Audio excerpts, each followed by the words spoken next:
Hey everybody, Aaron Blaise here, and I'm really excited to tell you that I'm here with my friend Tony Cipriano. And some of you may know Tony from his ZBrush and traditional sculpting classes that we have on creatureartteacher.com.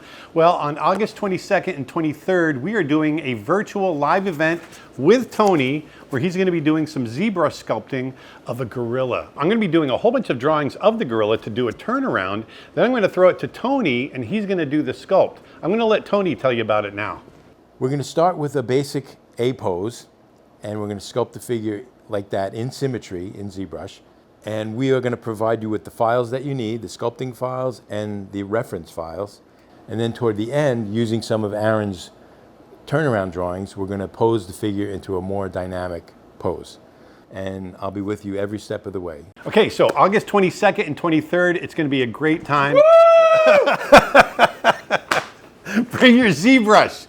Bring your sculpting tools. Get ready to do it. We're going to have a lot of fun. August 22nd, Saturday and Sunday, and 23rd, it's going to be a ball. Spots are limited. creatureartteacher.com/live.